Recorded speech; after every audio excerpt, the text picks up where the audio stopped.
Alright, I am back. Where did I go, you ask? No, nowhere.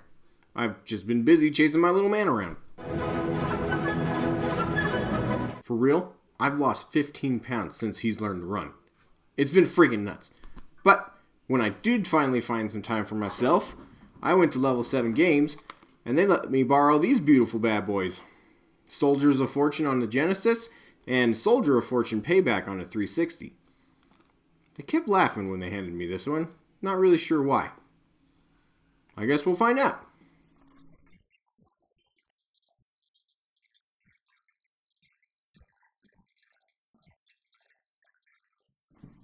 I'm starting this video with Soldiers of Fortune on the Genesis, also known as Chaos Engine to our friends across the pond. It was developed by Bitmap Brothers and released in March of 1993. It's a top-down shooter, and beyond that, I know nothing. So, let's check this out.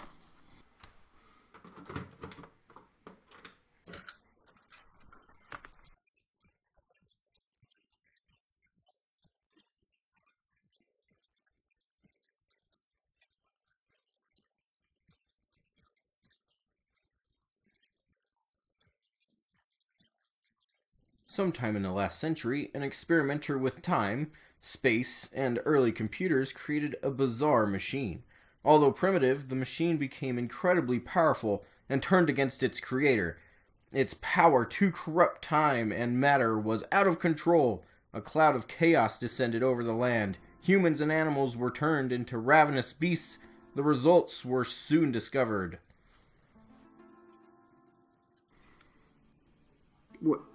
Wait a second.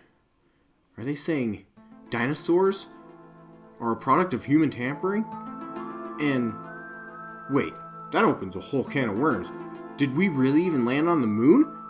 I mean, are airplanes above us really spreading chemicals and just crop dusting us with crazy? Oh my gosh. Are we even human? We're probably a unholy mixture of alien and homo sapien, meaning that the creator of the Chaos Engine is really our god, and everything we know is because he created a shitty computer that he totally lost control of. Yeah, I can see that. Okay, now that we've set the stage for Soldiers of Fortune, let's play. And you have to pick a character, of which I'll have a short description. Nothing really stands out, except for the thug. They pick on this guy by straight calling him stupid. Man, that's mean, you guys. For real. Come on. The game starts and you have to hire a merc for yourself and a merc to follow you around. Then you jump into the game. It's simple to control. You can walk in 8 directions and fire as fast as you can hit the button. As far as other things you can do, you can't jump, but each character has a different special move, ranging from shooting bullets in all directions at once, slowing down enemies, and blowing up everything on screen. The other differences for each character is what kind of weapon they have. A couple of them have pistols, the scientist has some sort of ray gun, then there's a machine gun, and a rocket launcher. Of course, they all have characteristics too, but the only one that really matters is your health. And Navi is a freaking tank, so he's totally my favorite. On to the gameplay. Soldiers of Fortune is like any other top-down shooter. You and your buddy of choice are just blasting anything foolish enough to come on screen. Once you kill something, they normally drop coins that you want to collect. And it doesn't matter if you or the computer collects the coins, because you both get the same amount of upgrading later. The next item you run into are these towers called nodes. You have to shoot them to activate them. Doing so will unlock a new path, or towards the end of the level, they'll open the exit. There are also keys that do similar things as the nodes, but they only open new paths and make objects appear instead of opening the exit. Beyond that, this is a very straightforward game. You kill, collect, get stronger, and progress.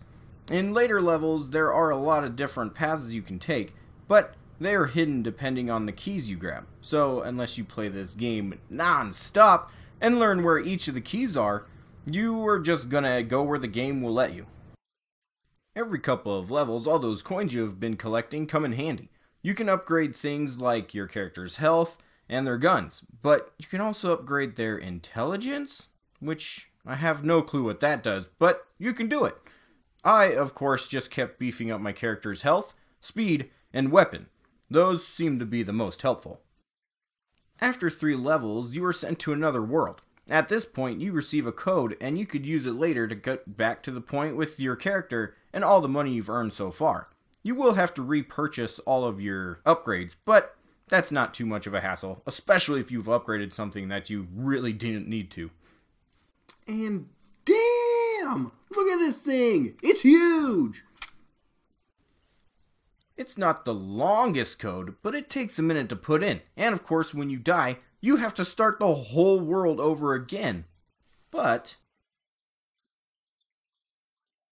the game will remember the last code you put in as long as you don't turn off the console. Whoo, that's fancy! That's the closest thing we ever got to a checkpoint in most games back in 1993. Once you've made it to the second world, though, this game gets freaking hard, and some of its problems become very obvious. First off, what the hell's going on with this health bar? I swear, it looks like I have almost full health. Then, I'll die after just a dude touches me. It should work with 1 hit point is 1 hit, but sometimes that's true, and other times, I just freaking die out of nowhere. It's super confusing. And never, ever try to play this game in 2-player. The screen will follow whoever it wants, and more often than not, it really puts you both in a pickle.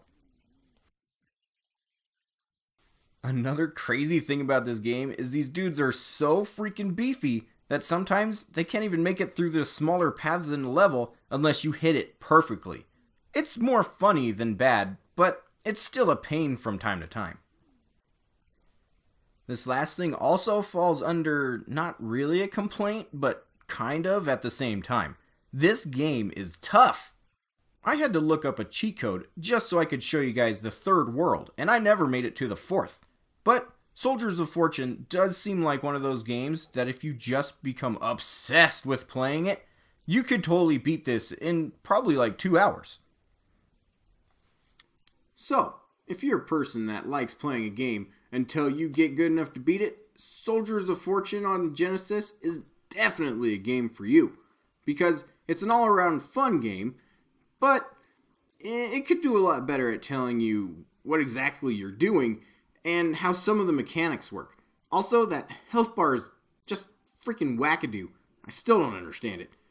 But overall, I'd say it's a really fun game. So I'm going to give it a 7 out of 10. Now it's time to pull out the 360 and try Soldier of Fortune Payback.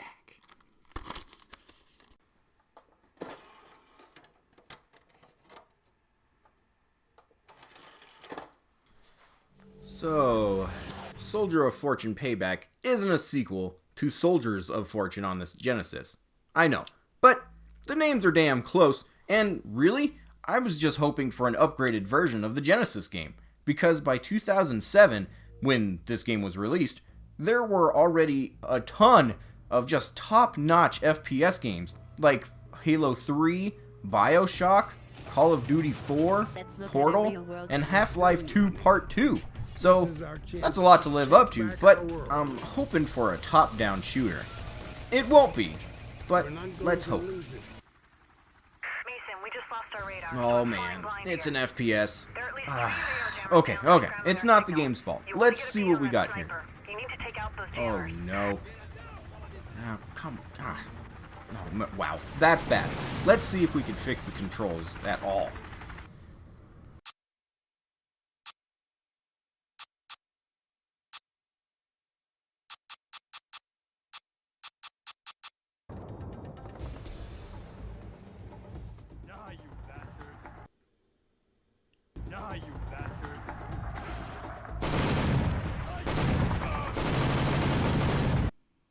Okay, so this is one of the first things you hear, and I can tell that these voice actors are not into this game, like even a tiny bit. Not a great sign, but let's trudge forward. Let's see what we get. You, as the soldier, can pick your layout before each mission and add attachments as you go along. And that's pretty nice, because you can always bring an AK-47 that is decked out so you never run out of ammo, because that's almost every single enemy's weapon. And you can explore other kinds of weapons to see what others you like. Beyond that though, this is one of the most generic first-person shooters I have ever played in my life. What makes it that way, you ask? Well, go ahead and tell me what kind of people you've ever shot in an FPS. Afghan terrorist? Check. African soldiers? Check. Mercs? Check. IRA members? Check.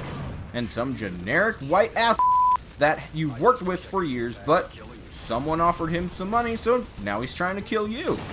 Check.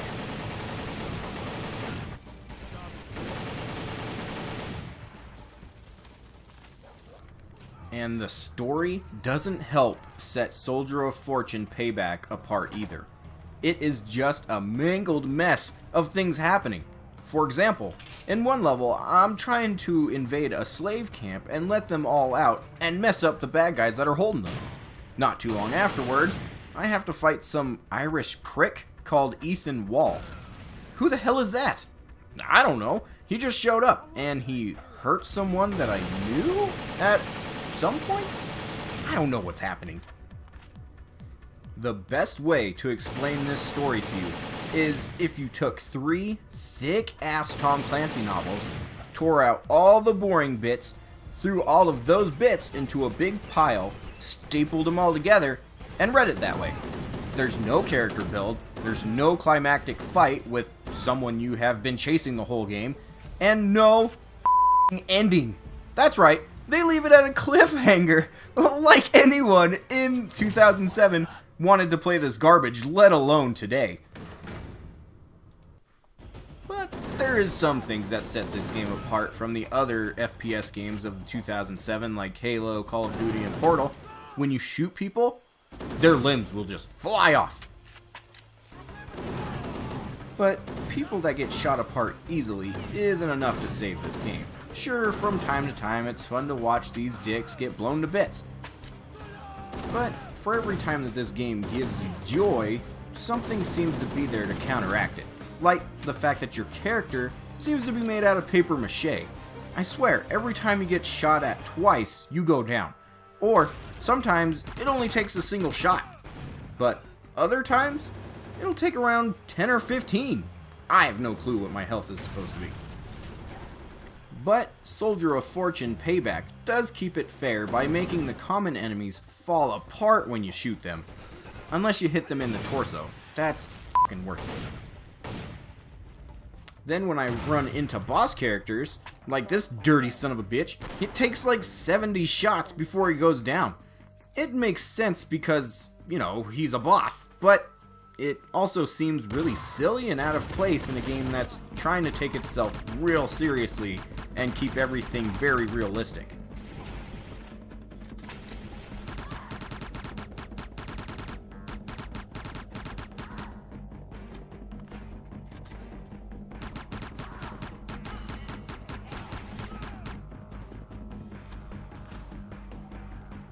The real question is, why?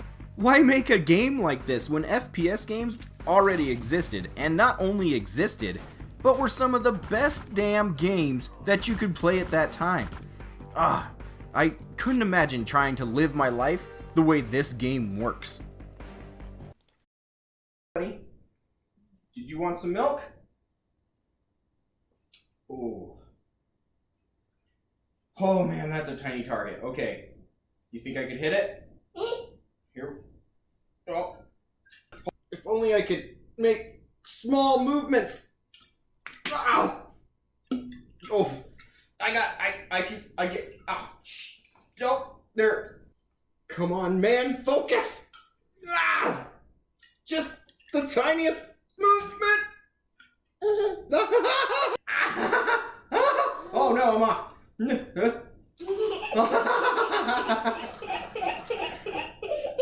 I did it! What to play next? What to play?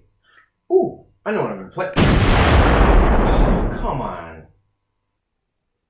It'll take forever to put back on. Soldier of Fortune, Payback, in short, sucks ass. The controls are the worst. The story makes no damn sense. And for coming out in 2007, this game looks like it belongs on the original Xbox instead of the 360. But there are definitely still bits of fun to have here and there. Not like straightforward fun, but kind of like a it's so bad it's good kind of fun. And I definitely found myself laughing a ton at the voice acting in this game. You're not meant to, but I did.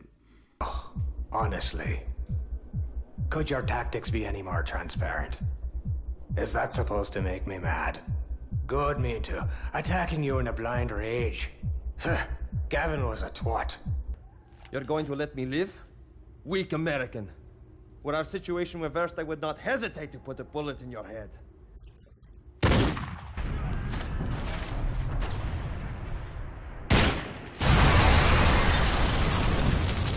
What the are you doing? You were supposed to protect him. No, you were. One of you, can't you guess? We're paid soldiers. I just got paid more to switch teams. Again, you're not supposed to laugh at it. It's supposed to be serious.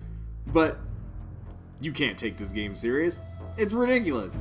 So I'm going to give Soldier of Fortune Payback a 3 out of 10 for being mainly a terrible game, but at the same time, it is really fun to just play this ridiculous game. I don't know why it exists, but it does.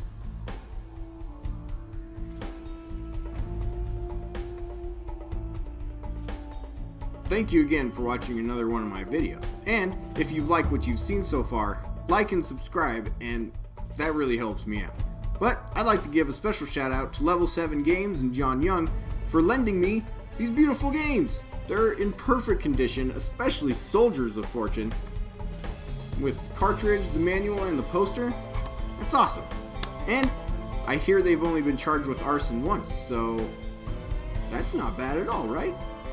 I'll leave more information for them down below, and thanks again for watching.